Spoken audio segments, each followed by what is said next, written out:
नमस्कार दोस्तों, मैं अखिलेश कुमार अपने YouTube चैनल हरमन क्लासेज पर आप लोगों का स्वागत करता हूं।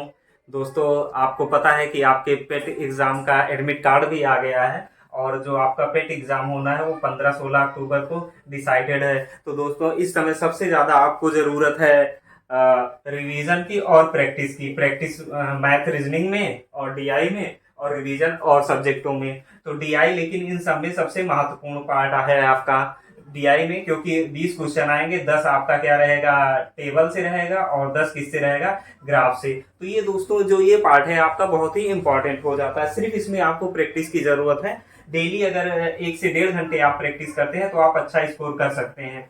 अगर आप मान लीजिए जीएस में प्रैक्टिस करेंगे, जीएस अगर ज्यादा आप पढ़ते हैं तो अगर इसे छोड़ देते हैं तो आपके नंबर उतने अच्छे नहीं आ पाएंगे। लेकिन अगर यकीन मानिए, मेरा कहना अगर मानिए, तो अगर आप इसकी प्रैक्टिस करते हैं तो आप इसमें 20 में 20 नंबर ला सकते हैं। बहुत आसान आएगा, बहुत आसान तरीके से कर भी सकते हैं। चलिए आज मैं टेबल आपको इसको थोड़ा अलग मेथड से बताता हूँ, बहुत ही आसान मेथड से। क्योंकि यहाँ तो डिजिट छोटी दी गई है तो इसलिए इस पे करने में आपको बहुत आसान लगेगा। लेकिन जब आपको बड़ी डिजिट दी रहेगी तो जो मेथड मैं अभी बताने जा रहा हूँ एवरेज का, उससे आप बहुत आसानी से कर सकते हैं।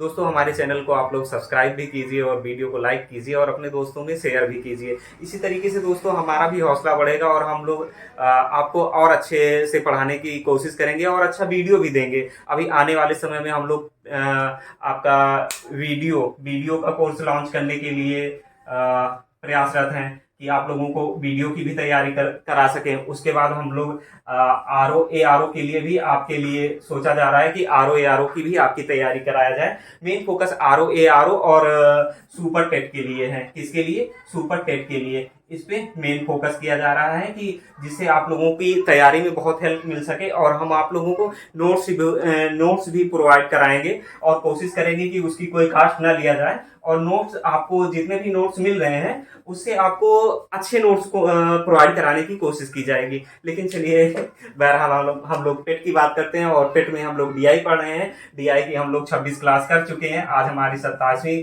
क्लास है, जिसमें 26 क्लास में हम आपको बेन आरेख के भी क्वेश्चन करा चुके हैं और पाई ग्राफ से भी क्वेश्चन करा चुके हैं, bar graph, line graph, table से भी क्वेश्चन करा चुके हैं। तो आप अगर अभी तक हमारा वीडियो नहीं देखे हो तो आप हमारे चैनल पे जाके और बार ग्राफ एंड टेबल की आप प्लेलिस्ट में सारे ये सब वीडियो आपको मिल जाएंगे। तो चलिए अब सीधा क्वेश्चन करते हैं।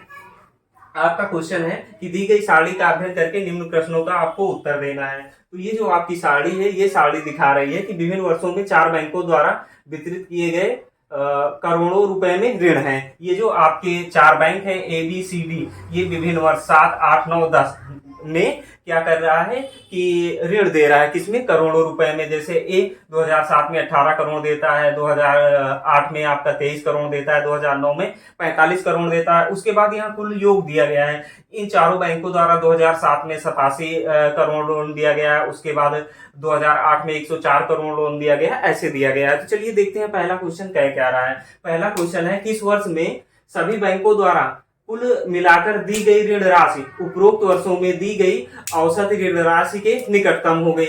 यहाँ पे क्वेश्चन आपको समझ में आया? क्वेश्चन ये कह रहा है कि जो ये आपको कुल मिला के ये चारों बैंकों द्वारा प्रत्येक वर्ष में जो ये ऋण दिया गया है, जैसे 2007 में ये 87 दिया गया, 2008 में 104 दिया गया, 2009 में 113, 2010 में 120 दिया गया है। तो कह रहा है कि अगर इन वर्षों का औसत निकाल लेते हैं तो वो किस वर्ष द्वारा दी गई कुल ऋण राशि के निकटतम बराबर होगा। निकटतम बराबर होगा, ये निकालना है।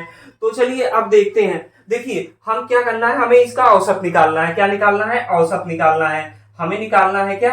औसत। तो देखिए, या तो हम इसको चारों को जोड़ के 4 से डिवाइड कर लेते हैं, या तो हम क्या करते हैं, एक नया मेथड लाते हैं। इन सबके बीच हम मान लेते हैं एक संख्या आपकी क्या है, औसत इसका 100 है। औसत क्या मान लेते हैं, इसका हम 100 है। औसत 100 मान के कैसे करेंगे? 100 से जो संख्या आएगी उसको, 100 से जो छोटी संख्या रहेगी उसको किस में लिखेंगे? माइनस में लिखेंगे। तो माइनस में लिखिए, ये कितना हो जाएगा आपका? -13 हो गया। 100 से कितना कम है? 13 कम है। और ये देखिए 100 से कितना ज्यादा है? ये +4 हो गया। ठीक है, जो 100 से ज्यादा रहेगा उसे प्लस में लिखेंगे, जो कम रहेगा उसे माइनस में लिखेंगे। अब देखिए 100 से ये कितना ज्यादा है? 113, 13 ज्यादा है, इसे लिख लिए। प्लस ये 100 से 120 कितना ज्यादा है? 20 ज्यादा है, प्लस में लिख लिए। बटे क्या कर देंगे? 4। औसत निकालने का यही एक फार्मूला होता है आपका, इसी फार्मूले को यूज करते हैं। देखिए 13 से 13 कैंसिल हो गया, कितना आ गया 24 बटे आपका कितना 4, 6 छक 24, 6 आ गया ना। और 6 किस में आया आपका, प्लस का 6 आया है, माइनस का आया नहीं। अगर माइनस आता तो यहाँ माइनस रहता, तो ये माइनस है नहीं प्लस है, तो इस जो 6 प्लस आया है इसमें जोड़ देते हैं, तो कितना आ गया 106 आ गया। यानी औसत आपका जो एक्चुअल औसत आएगा वो कितना आएगा 106 आएगा। 106 देखिए किसके निकटतम है, 106 जो निकटतम है ये किसके निकटतम है, 104 के निकटतम है। 106 किसके निकटतम है, 104 के। तो हमारा आंसर कितना हो जाएगा 104। और 104 किस वर्ष में पड़ रहा है, 2008 में। तो हमारा ऑप्शन क्या हो जाएगा, ऑप्शन बी 2008। उम्मीद करते हैं आप लोगों को ये समझ में आ रहा होगा। नहीं, अगर आप ऐसे नहीं करना चाहते हैं तो इसे आप क्या करिए, पूरा ऐड कर लीजिए। जब ऐड करेंगे तो देखिए इसको 13 इधर कर लीजिए तो ये कितना हो जाएगा आपका 100 हो जाएगा ना। 100, 200, 300, 400 हो गया। अब ये 13 हम यहाँ कर दिए थे तो इस 13 का कोई मतलब है नहीं, ये 4 कितना हो जाएगा 424 हो जाएगा बटे 4। 4 एकन्नम 4 0 और 4 छंग 24, 106 आ रहा है ना। वैसे भी आपका 106 आ गया। अगर ये मेथड तो यहाँ तो आप आसानी से जोड़ ले रहे हैं। जब आपका ये लेंदी रहेगा, ज्यादा डिजिट का रहेगा, तब आप वही मेथड यूज करिएगा। बीच की कोई संख्या ले लीजिएगा, उससे सॉल्व करिएगा, आराम से आ जाएगा। चलिए क्वेश्चन नंबर 2 देखते हैं। क्वेश्चन नंबर 2 है कि 2009 से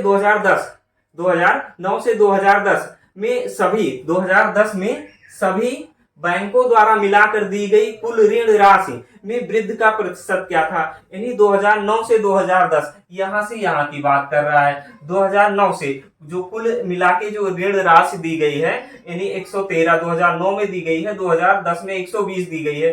तो 120 ये इसका कितना परसेंट ज्यादा है, यानी 2009 की अपेक्षा 2010 में कितना परसेंट अधिक ऋण राशि दी गई है, ये निकालना है। तो यहां से सॉल्व कर लीजिए। ऋण राशि निकालने के लिए कितना हो जाएगा 120 माइनस 113 बटे 100 कितना 13 गुणे क्या करेंगे 100 करेंगे। अब इसे सॉल्व करेंगे तो कितना आ जाएगा, यहां से जब इसे सॉल्व करेंगे तो ये कितना आ जाएगा आपका 700 बटे कितना हो जाएगा 113 आ जाएगा ना।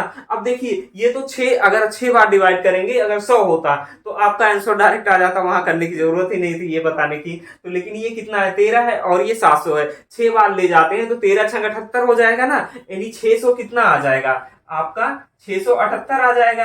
ये हो गया कितना 700, ठीक है।